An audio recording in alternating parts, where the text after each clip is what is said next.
کل میں نے یہ پوسٹ کی تھی، اس پہ بہت سارے پازیٹیو کامنٹس بھی آئے تھے اور بہت سارے نیگیٹو کامنٹس بھی آئے تھے۔ نیچے میں نے وضاحت کی تھی کہ میں شریعت کے معاملات میں گاندھی صاحب کی تشریح کو درست سمجھتا ہوں، اور اوورآل جو چیزوں کو دیکھنے کا ایک زاویہ نظر ہے وہ صوفیہ والا ہے۔ تو اس پہ جو پہلا اعتراض آیا تھا وہ یہ تھا کہ آپ گاندھی صاحب کے مقلد ہیں۔ یہاں پہ میں یہ چیز کلیئر کر دوں کہ میں گاندھی صاحب کا مقلد نہیں ہوں۔ اب گاندھی صاحب نے شریعت کی تشریح کی ہے، وہ تشریح ٹھیک بھی ہو سکتی ہے اور غلط بھی ہو سکتی ہے، لیکن مجھے لگتا ہے کہ وہ ٹھیک ہے، میں مطمئن ہوں کہ وہ ٹھیک ہے۔ اب یہ میں ایبسلوٹلی نہیں کہہ رہا کہ وہ ٹھیک ہے یا غلط ہے، ہو سکتا ہے ٹھیک ہو سکتا ہے غلط ہو، مجھے لگتا ہے کہ ٹھیک ہے۔ اگر کل کو مجھے لگے گا کہ اس میں کوئی غلطی ہے تو میں اپنی رائے چینج کر لوں گا، اس میں ایسا کوئی مسئلہ نہیں ہے۔ آپ کے نتائج فکر کیا ہیں، اس سے زیادہ اہم یہ ہوتا ہے کہ آپ کی نیت کیا ہے۔ تو اگر آپ کی نیت صاف ہے نا تو آپ اپنی منزل تک پہنچ جائیں گے۔ ہر شخص کی ایک جرنی ہوتی ہے، ہر شخص کی زندگی کا ایک پاتھ ہوتا ہے جس پہ اس نے چلنا ہوتا ہے۔ انسان زندگی کے مختلف فیزز میں مختلف آراء قائم کرتا ہے۔ تو جو کل آپ کی رائے تھی وہ آج آپ کی رائے نہیں ہے، اور جو آج آپ کی رائے ہے ہو سکتا ہے وہ کل نہ ہو۔ اب میں یہ بھی نہیں کہہ رہا کہ ضروری کل چینج ہوگی، ہو سکتا ہے ہو سکتا ہے نہ ہو۔ تو اصل چیز یہ ہوتی ہے کہ انسان اپنی نیت صاف رکھے، اور اللہ پہ یقین رکھیں کہ اگر نیت صاف ہے تو آپ منزل تک پہنچ جائیں گے۔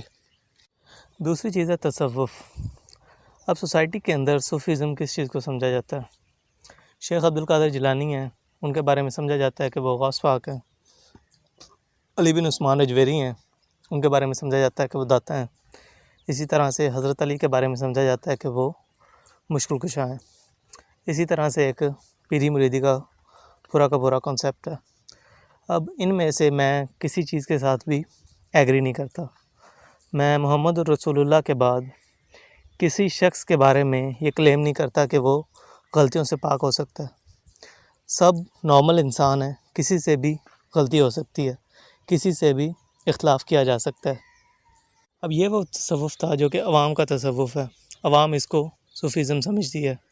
اب ایک وہ تصوف ہے جو کہ علماء کا تصوف ہے، یعنی کہ جو صوفیاء کے بڑے بزرگ ہیں، امام غزالی ہیں، ابن العربی ہیں، شاہ ولی اللہ ہیں، انہوں نے جو علمی طور پر تصوف کو بیان کیا ہے اس سے بھی میں ایگری نہیں کرتا۔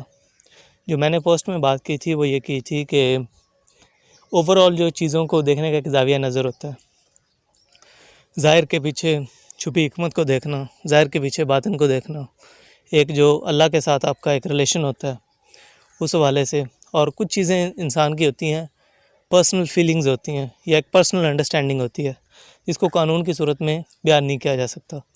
تو اس حوالے سے میں نے صوفیزم سے متعلق بات کی تھی۔ اب یہاں پہ ایک چیز سمجھنا ضروری ہے کہ جیسا ہی انسان سوچنا شروع کرتا ہے نا تو ویسا ہی اللہ اس کے ساتھ معاملہ کرتا ہے، ویسی ہی کائنات اس کے سامنے کھول کے رکھ دیتا ہے۔ اب مثال کے طور پر جب ہم نماز پڑھتے ہیں تو موسٹلی تو ایسا ہوتا ہے کہ ہم نماز کے دوران بھی مٹیریلسٹک لائف کے بارے میں سوچ رہے ہوتے ہیں، لیکن کبھی کبھی جب ہم خضوع کے ساتھ نماز پڑھتے ہیں، اللہ کے بارے میں سوچ رہے ہوتے ہیں، تو ہمیں ایک پاکیزگی حاصل ہوتی ہے، ہمیں ایک اسپیشل فیلنگ آتی ہے، ہم اللہ کا قرب محسوس کرتے ہیں۔ تو اب دیکھیں یہ کوئی قانون نہیں ہے۔ اب اس کو جو خارج میں ایک مٹیریلسٹک شخص کھڑا ہوا ہے وہ اس کو کیسے دیکھے گا؟ وہ یہ کہے گا کہ اصل میں کچھ بھی نہیں ہوا، اصل میں آپ نے پازیٹیو سوچا ہے تو آپ کے دماغ سے ڈوپامن ریلیز ہوا ہے، اس ریلیز ہونے کی وجہ سے آپ کو ایک اچھی فیلنگ آئی ہے۔ اب اس سے کیا فرق پڑتا ہے؟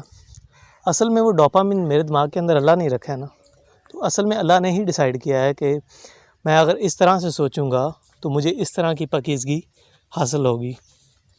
اب اسی طرح سے اگر صوفیاء کے کچھ ایکسپیرینسز ہیں جو کہ وہ امیجینیشن سے یا میڈیٹیشن سے ڈیولپ کر لیتے ہیں، تو میں نہیں سمجھتا کہ اس پہ خارج میں کھڑے ہو کر کوئی اس پہ انالیسس کرنے کی ضرورت ہے۔ یہ چیز ہمارے لیے موضوع بحث اس وقت بنے گی جب وہ اس کی بنیاد پر کوئی دعویٰ کریں گے، یعنی کہ وہ یہ کہیں گے کہ مجھے یہ ایکسپیرینس ہوا ہے، اس کے نتیجے میں تم مجھے بڑا بزرگ مان لو، اور اگر نہیں مانو گے تو تم مسلمان ہی نہیں رہو گے۔ اگر وہ ہم سے اس طرح کا دعویٰ جب کریں گے نا تو تب ہم اس کا ایک خارج میں کھڑے ہو کر انالیسس کریں گے، ادروائز اس کی کوئی تک نہیں بنتی کہ آپ ان چیزوں پہ فتوے لگائیں۔ صوفیزم پر جو تنقید ہوتی ہے نا تو اس کی بنیادی وجہ آج کل کے وہ لوگ ہیں جو کہ صوفیزم کو مانتے ہیں، انہوں نے اس کو ایک قانون کی شکل دے دی ہے. یعنی کہ وہ یہ کہتے ہیں کہ اگر آپ صوفیاء کی ان کرامات کو مانتے ہیں تو آپ ٹھیک ہیں، اگر آپ ان کو نہیں مانتے تو آپ ایک بدعقیدہ شخص ہیں.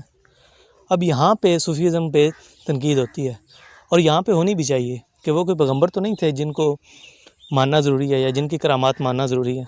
ان کے کچھ پرسنل ایکسپیرینسز ہیں اور پرسنل حد تک بالکل ٹھیک ہیں، اس میں کوئی مسئلہ نہیں ہے. لیکن جب عوام جو ہے نا، وہ آج کل کے جو لوگ ہیں وہ اس کو قانون کی شکل دیتے ہیں تو اس پہ تنقید ہوتی ہے اور ہونی چاہیے.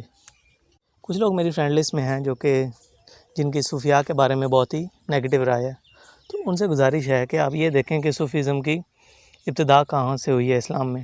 اوورآل کہاں سے ہوئی ہے یہ چیز زیر بحث نہیں ہے، لیکن اسلام میں کہاں سے ابتدا ہوئی ہے. صوفیزم کے جو پس منظر میں چیزیں کھڑی ہوئی ہیں وہ کیا ہیں؟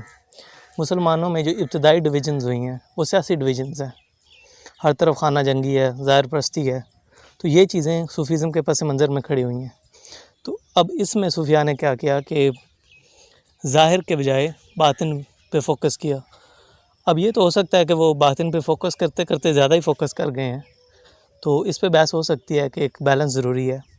لیکن اوورآل 1400 ہسٹری میں صوفیاء کا ایک پازیٹیو رول ہے. انہوں نے ہمیشہ لوگوں کو جوڑنے کی بات کی ہے، کبھی کسی پہ فتویٰ بازی نہیں کی. اور یہ جو چیزیں ہیں نا کہ داتا، غوث پاک اور مشکل کشا، صوفیاء کا اپنے بارے میں اس طرح کا کوئی دعویٰ نہیں ہوگا کہ وہ اس دنیا کے نظام چلا رہے ہیں. یہ بعد والے لوگ بیڑا غرق کر دیتے ہیں. اصل میں جب کوئی اصلاح کرتا ہے نا تو لوگ پہلی والی کلرجی سے تپے ہوئے ہوتے ہیں، تو اس کے ریئیکشن میں آ کر جو اصلاح کرتا ہے اس کا وہ مرتبہ بڑھانا شروع کر دیتے ہیں. اور جب یہ چیز نسلوں میں ٹرانسفر ہو جاتی ہے تو پھر تھیندے تھی جاندے، یعنی کہ پھر وہ پیغمبر سے بھی اوپر کا درجہ ان کو دے دیتے ہیں. تو ایسا ہو جاتا ہے. اگر آپ کو اس طرح سے بات سمجھ نہیں آئی تو میں آپ کو ایک اور ایگزامپل دیتا ہوں. میری فرینڈ لسٹ میں بہت سارے گاندھی صاحب کے اسٹوڈنٹس ہیں، بہت سارے تو سفسٹیکیٹڈ ہیں، اچھے انسان ہیں، کوئی ایکسٹریمسٹ قسم کے نہیں ہیں. لیکن کچھ لوگ ہیں جو کہ مولویوں سے زیادہ ہی تپے ہوئے ہیں. میں نے 2 لوگوں کی جو پروفائل دیکھی تھی، انہوں نے کیا کیا ہوا تھا کہ گاندھی صاحب کی پکچر کے ساتھ 15-20 القابات لگائے ہوئے تھے. ان میں سے کچھ یہ تھے کہ حجت اللہ، آیت اللہ، خاتم العلماء، اور گاندھی صاحب کے ساتھ علیہ السلام بھی لکھا ہوا تھا. اب علیہ السلام تو ایک دعا ہے، کسی کے ساتھ بھی لکھی جا سکتی ہے کہ علیہ السلام، آپ سلامتی ہو. تو لیکن نارملی یہ پیغمبروں کے ساتھ لکھا جاتا ہے، تو خواہ مخواہ لکھ کے پنگا لینا ہے. تو اوورآل اگر ان القابات کو دیکھیں تو یہ کتنی، اگر آپ ان کو لٹرلی لیں تو یہ کتنی اوفینسو چیزیں ہو جاتی ہیں. یہاں پہ بات غوث پاک سے بھی آگے بڑھ رہی ہے. تو یہاں پہ اصل میں ہو کیا رہا ہے؟ اصل میں یہ ہو رہا ہے کہ یہ لوگ مولویوں کو جلانے کی کوشش کر رہے ہیں، ایک ریئیکشن میں آ کر اس طرح کی چیزیں کر رہے ہیں. تو مجھے تو خدشہ ہے کہ 200-300 سال بعد گاندھی صاحب کو لوگ غوث پاک ہی نہ بنا دیں. تو اب گاندھی صاحب کی کوئی اس طرح کی تعلیمات نہیں ہیں. گاندھی صاحب نے ہمیشہ یہی بتایا کہ ہم سب انسان ہیں، ہم سب سے غلطی ہو سکتی ہے، لیکن پھر بھی اس طرح کی چیزیں ڈیولپ ہو جاتی ہیں. ایک چیز یاد رکھیے گا کہ کبھی بھی اپنے آپ کو رد عمل کی نفسیات میں مبتلا نہ ہونے دیجیے گا. اگر آپ اس نفسیات میں مبتلا ہو گئے ہیں تو آپ ایک ایکسٹریم لیول کے ریئیکشن میں آ کر دوسرے ایکسٹریم لیول تک پہنچ جائیں گے. یہ بڑا مشکل ہوتا ہے کہ آپ اپنے آپ کو ایک اعتدال پر قائم رکھ سکیں. تو ہمیشہ اپنے اوپر ایک چیک رکھنا چاہیے، اپنے آپ سے سوال پوچھتے رہنا چاہیے کہ کیا میں کسی ایکسٹریم کی طرف تو نہیں بڑھ رہا. بڑا مشکل ہوتا ہے کہ آپ اعتدال پر قائم رہ سکیں.